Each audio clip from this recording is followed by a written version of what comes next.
오늘 본문은 잠언 12장 1절로 28절의 말씀입니다. 제목을 참 많이 고민을 했습니다. 고민하는 가운데에 하나님께서 주신 제목을 고난은 나에게 유익입니다 라고 하는 말씀으로 오늘 함께 은혜를 나누길 소망합니다. 고대 로마의 철학자였던 세네갈이라고 하는 사람이 인생은 항해다 이렇게 이야기를 했습니다. 산다는 것은 어차피 정해져 있는 목적지를 향해서 건너가는 일이다 이렇게 이야기를 합니다.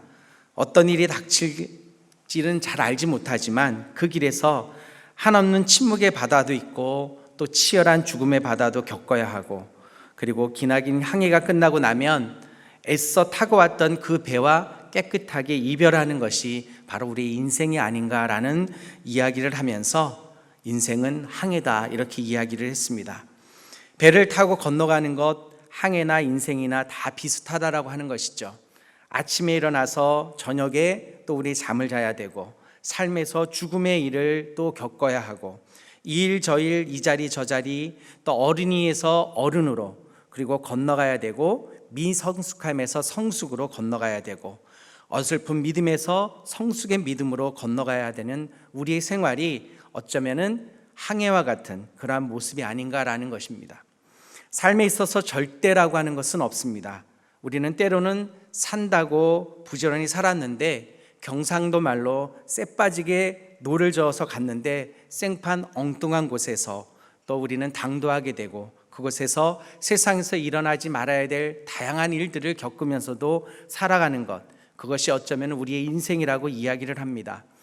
1분 이후에 일어날 일도 제대로 모르는 인간이 1년을 계획하고 10년을 걱정하는 일이 얼마나 허망한 일인가, 우리가 살다 보면은 바로바로 깨닫는 때가 바로 우리의 인생 속에서 나타나는 것이 아닌가라는 우리의 생각들을 해봅니다.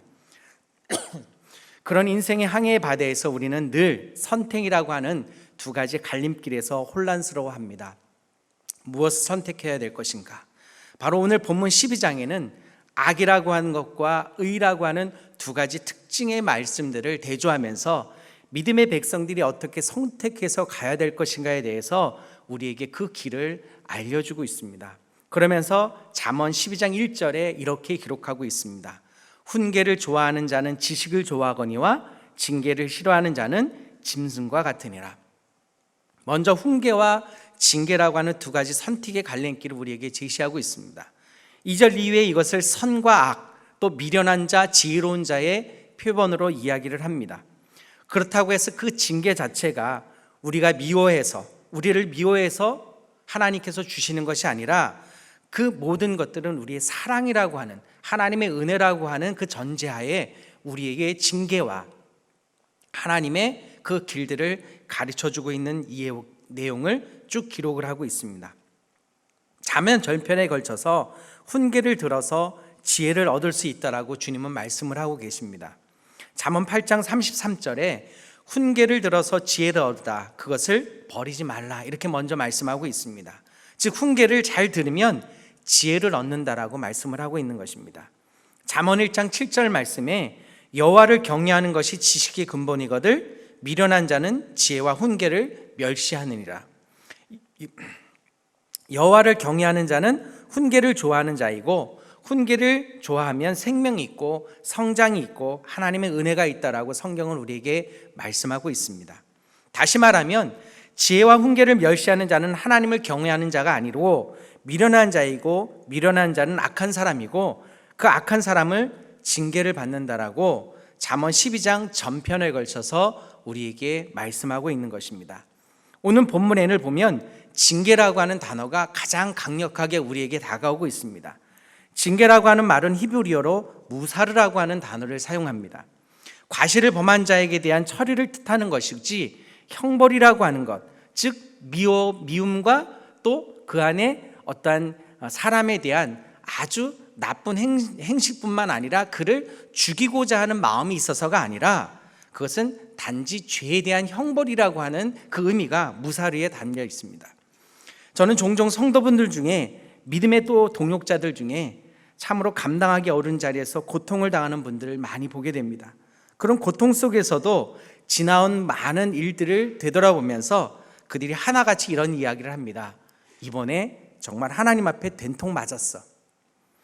하지만 그들은 어딘지 모르게 스스로 하나님 앞에 또는 아버지 앞에 이렇게 불려가서 꾸중 듣는 것 같은 그러한 느낌으로 그의 얼굴이 벌게서 나오면서 맞은 곳을 극적이면서 그 매맞은 자리에 툭툭 털며 간증하는 모습들을 참 많이 보게 됩니다.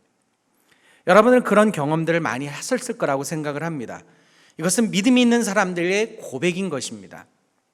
징계란 것은 그와 같아서 성경이 말하는 것처럼 즐거운 것은 아니지만 아픈 일이고 눈물 나는 일이지만 손해도 보는 일이지만 말하자면 고통이 그 속에 있으면서 그 고통을 통해서 스스로 깨달을 수 있는 믿음이 그 안에 바탕이 된다라고 하는 것이죠.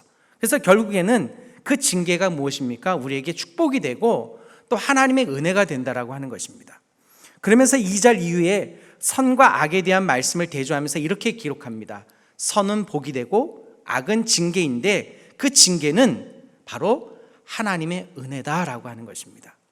오늘 본문 12장 전편에 그 구별 방법을 설명을 하고 있습니다. 오늘 본문 잠언 12장에는 의인과 악인에 대한 말을 구별하는 것이 9절이 나옵니다. 3절, 5절, 6절, 7절, 10절, 12절, 13절, 21절, 26절. 앞장인 잠언 11장은 주로 외형적인 삶의 악을 비교했다 그러면 바로 오늘 본문 12절은 내면적인 상태들을 비교를 해주고 있습니다. 크게 잠언은 12장은 4가지 주제로 이야기를 합니다. 1절부터 18절까지 의인은 하나님의 말씀을 소중히 여기나 악인은 경솔히 취급한다. 그 결과 의인은 사람에게 칭찬받고 왕성하니 악인은 남의 피를 흘린 대가로 소멸되고 만다. 그리고 9절부터 14절까지는 악인은 불의한 이익을 탐하나 결국 망하고 의인은 성실하게 일한 대가로 풍성한 열매를 맺게 된다. 그리고 15절부터 25절까지의 말씀은 미련한 자는 남을 해하는 말하고 거짓말로 사람들 사이에 다툼을 일으키지만 의인은 혈기를 바라지 않고 진실만을 말함으로 해서 화를 면할 수 있다. 그리고 24절부터 28절까지 말씀은 부지런한 자는 힘들어도 소득을 위해서 성실하게 일하면서 남을 다스리는 자가 되지만 미련한 자는 남에게 다스림을 받게 된다. 이것이 12장 전체의 4주제로 나눠지는 말씀입니다. 이 말씀을 보면 의인과 악인은 하나님이 아니라 사람들에게 자신의 의를 혹은 악을 드러내는 것으로 되어 있습니다. 그렇지만 하나님은 사람에게 드러낸 의와 악에 대해서 상이나 벌을 주신다라고 되어 있습니다. 이것을 보면 우리가 사람에게 인정받아야 하나님께도 인정을 받을 수 있다라고 하는 의미로 해석될 수 있습니다. 사람에게 악하게 행동하면서 하나님 앞에 나와서 인정받고 복받고 위로받으려고 하는 사람들은 그것은 진정한 그리스도인이 아니라고 하는 것입니다. 그래서 주님은 마태복음 9장 13절에 이렇게 이야기를 합니다. 나는 긍휼을 원하고 제사를 원하지 않는다. 어쩌면 이 말씀을 통해서 인간 스스로가 선하게 사람들에게 행해야 된다라고 말씀을 가르치는지도 모르겠습니다. 요즘 유튜브를 달구는 철인치로 홍된 치킨집 사장이라고 하는 이야기가 화제가 있습니다. 치킨을 먹고 싶은데 돈이 5,000원밖에 없는 그 형제가 치킨집 앞을 이렇게 서성입니다. 근데 그 모습을 보면서 치킨집 사장이 2 형제를 데려다가 치킨을 배벌리 먹고 보냅니다. 그랬더니 치킨을 먹은 형제가 감사 편지를 쓴 내용이 공개가 되었습니다. 돈으로 그 사장을 바쁘게 하자. 그리고 돈줄 내주자. 이런 주제로 유튜브에 이렇게 방영되는 것을 보았습니다. 그것이 전국에 퍼지니까 2시간, 3시간씩 전국에서 찾아와서 그 집에 줄을 서면서 그 치킨을 먹습니다. 그러면서 사람들이 바쁘게 해서 그 사람 혼내주자라는 이 트렌드로 이야기를 했습니다. 당시 코로나19로 인해서 재료비조차도 못 내고 또 임대료도 못 내는 그 사람들의 행동은 그렇게 쉬운 일이 아니었습니다. 그런데도 치킨을 먹고 싶은데 돈이 모자라서 가게 앞을 서성이는 아이들을 보면서 가게에서 가장 비싼 메뉴를 만들어서 그 친구들을 먹이면서 집을 보냅니다. 그리고 이렇게도 이야기합니다. 돈이 없어도 먹고 싶으면 언제든지 와라. 그러면 내가 너희가 먹고 싶은 만큼 해주겠다. 이 행동이 전화위복이 되어서 이 가게로 돌아왔습니다. 작은 선행이 복이 되어서 선하게 전이 된 것입니다. 그래서 많은 식당들이 그 내용을 보면서 자기들도 어떻게 하면 그런 선한 행동을 할 수 있을까라고 이야기하면서 네트워크를 만들어서 이 선한 행동들이 그 주변에 있는 또는 다른 식당들에게 전이 돼서 확산이 되었다고 합니다. 여러분들은 어떤 모습으로 살아가고 계십니까? 누군가인지 잘 알지 못하지만 그런 사람들을 칭찬만 하는 인생으로 살고 있습니까? 아니면은 칭찬을 받는 인생들로 살아가고 있습니까? 어쩌면은 혹시나 다른 사람이 나를 축복하거나 원망하는 것을 그냥 가볍게 여기면서 살아갑니까? 아니면은 우리는 사람에게 인정받아야 되고 무엇보다 하나님 앞에 인정받기 위해서 노력하는 인생으로 살아가고 있습니까? 믿음의 선지자들은 어려움을 당할 때 많은 고민을 합니다. 도무지 인간의 이성으로는 고난의 이유를 알 수 없는데 끊임없이 나에게 다가오는 고난이 있습니다. 어려움이 있습니다. 그런데 그것을 남을 원망하는 데 사용하고 혹시나 있는지도 모르겠습니다. 시편 73편에 보니까 성도의 고민을 기록하고 있습니다. 73편 3절 5절입니다. 이는 내가 악인의 형통함을 보고 오만한 자를 질투하였음이로다. 그들은 죽을 때에도 고통이 없고 그 힘이 강건하며 사람들이 당하는 고난이 그들에게는 없고 사람들이 당하는 재앙도 그들에게는 없나니, 이렇게 기록합니다.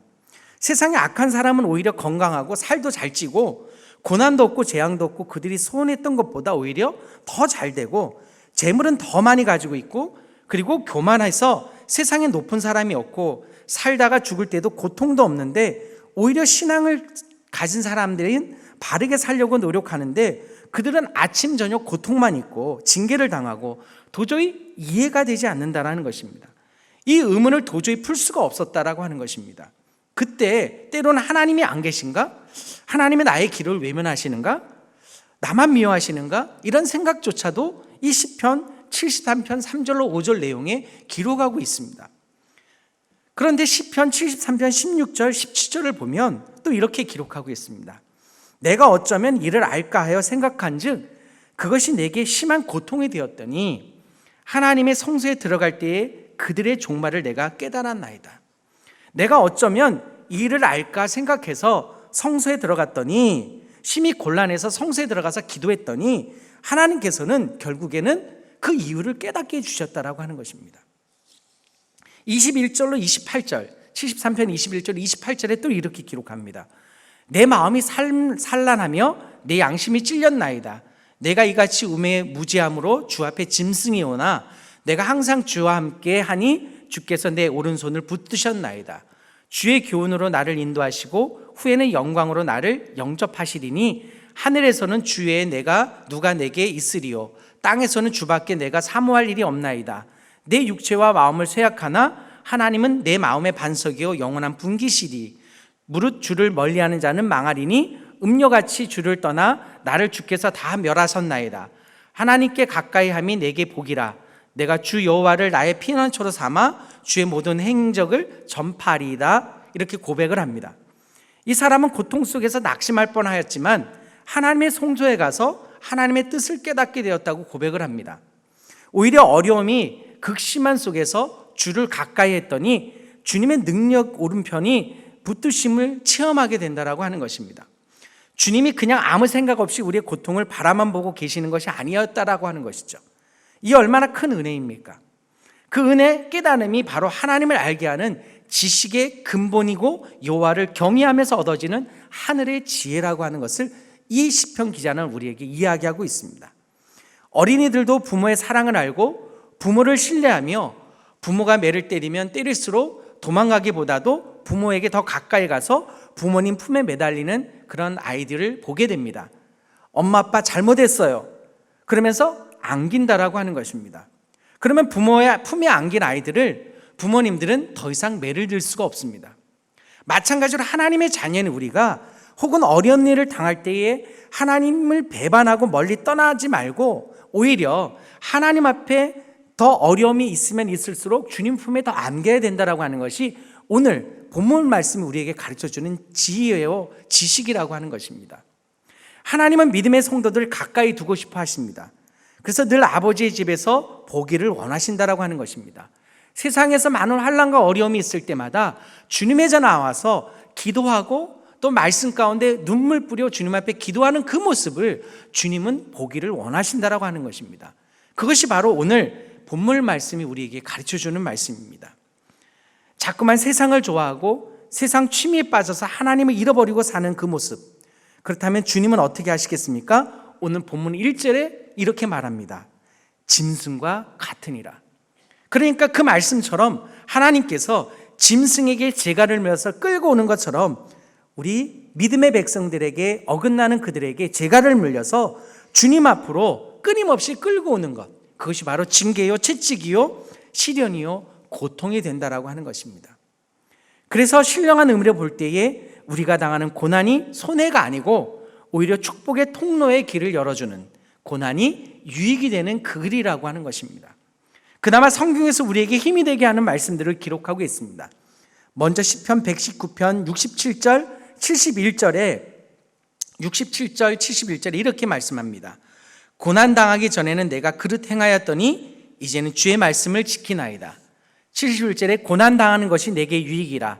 이로 인하여 내가 주의 율례를 배우게 됐나이다. 이렇게 기록합니다.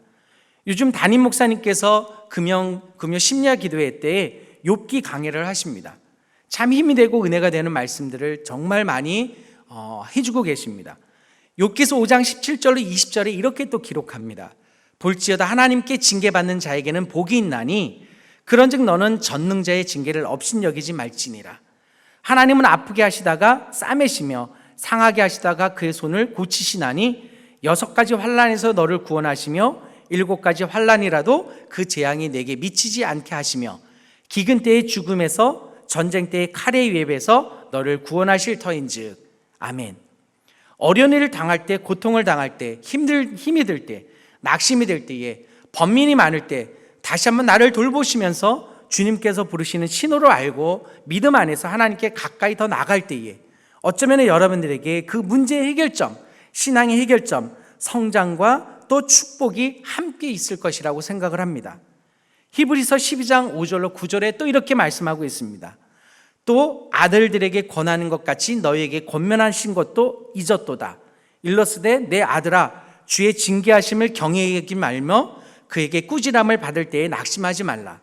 주께서 그 사랑하신 자를 징계하시고 그가 그 받아들이신 아들마다 채찍하심이라 하였으니 너희가 참음은 징계를 받기 위함이라. 하나님의 아들과 같이 너희를 대우하시나니 어찌 아버지가 징계하지 않는 아들이 있으리요. 징계는 다 받는 것이거늘 너희에게 없으면 사생자여 친아들이 아니니라. 또 우리 육신의 아버지가 우리를 징계하였어도 공경하였거든 하물며 모든 영의 아버지께 더욱 복종하며 살려 하지 않겠느냐. 징계의 동기는 우리를 사랑해서라고 기록하고 있습니다. 우리에게 소원과 기대가 있어서라고 하는 것입니다.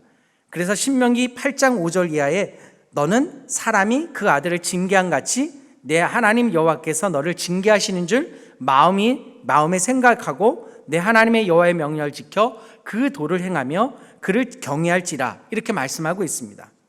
좀 더 넓은 의미에서 생각하면 인간에게는 고통이 있습니다. 물론 누구나 고통을 원하는 사람은 하나도 없습니다. 그러나 있는 것이 우리가 사는 이 세상의 현실이라고 하는 것입니다. 사실 오해스러운 것은 예수 믿으면 아무 고통과 고난이 없다라고 사람들은 생각합니다. 그러나 그것은 오해라고 하는 것입니다. 성경은 분명하게 우리에게 이야기합니다. 예수 믿으면 모든 고통과 환난과 역경과 실패를 당하지 않는다는 보장이 성경에 기록되어 있지 않는데 단지 복이다 라는 단어로 우리에게 가르치고 있다고 하는 것입니다. 기대하고 알고 있기 때문에 실망하는 것일 수도 있습니다.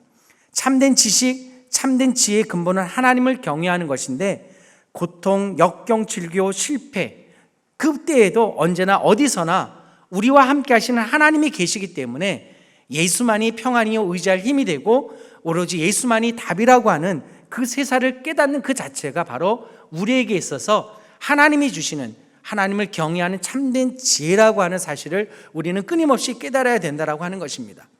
지혜의 근본은 하나님을 경외하는 것이고 그 지혜는 거저 주시는 것이 아니라 몸소 강한 훈련을 통해서만 주는 것이라고 1장 첫 부분에서 말씀을 드렸습니다. 솔로몬이 1000번의 번제를 통해서 얻어지는 지혜는 단지 나라를 다스리는 지혜, 바로 그것이었습니다. 신앙인이 신앙을 가진 자로서의 지혜가 아닌 것입니다.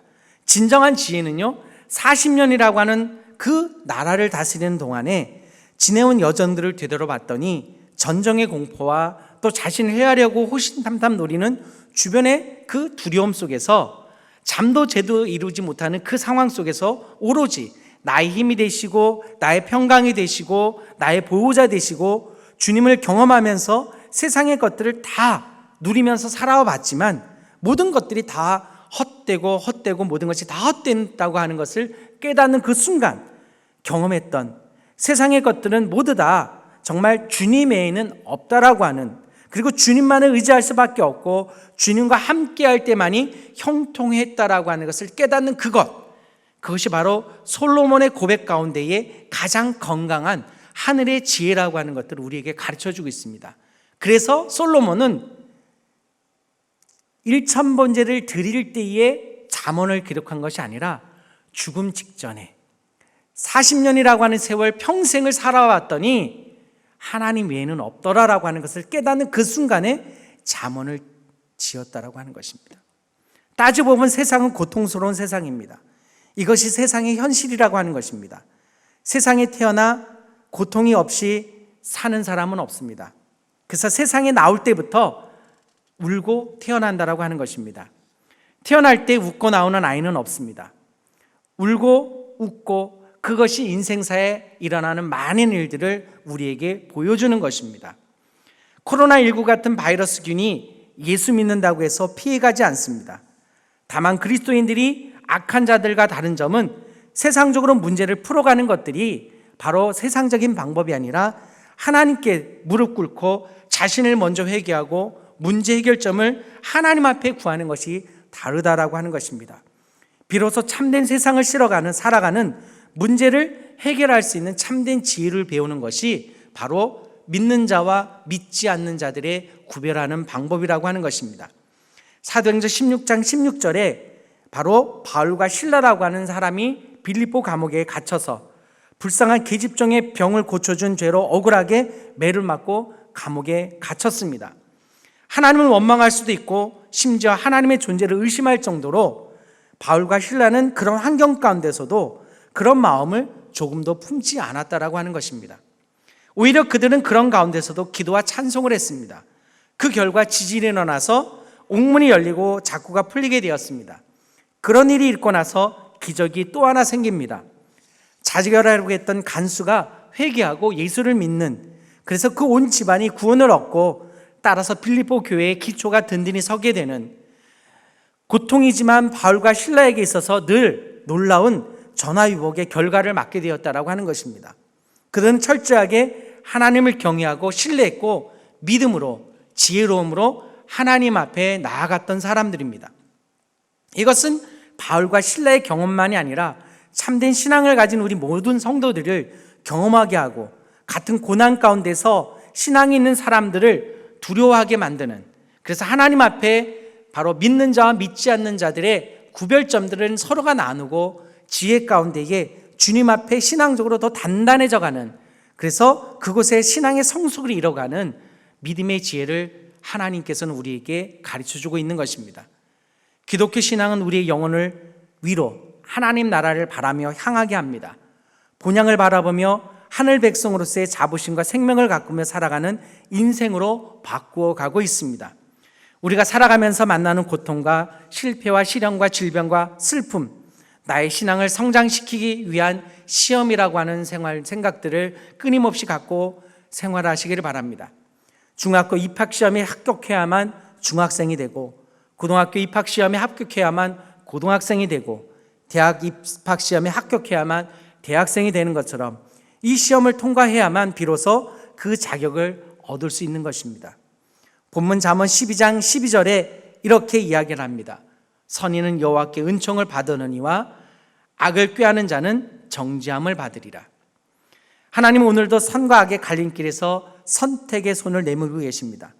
선인으로 은총을 받으면 생명의 면류관과 신앙의 성숙을 가져다 주지만 악을 꾀하는 자는 정죄를 받습니다.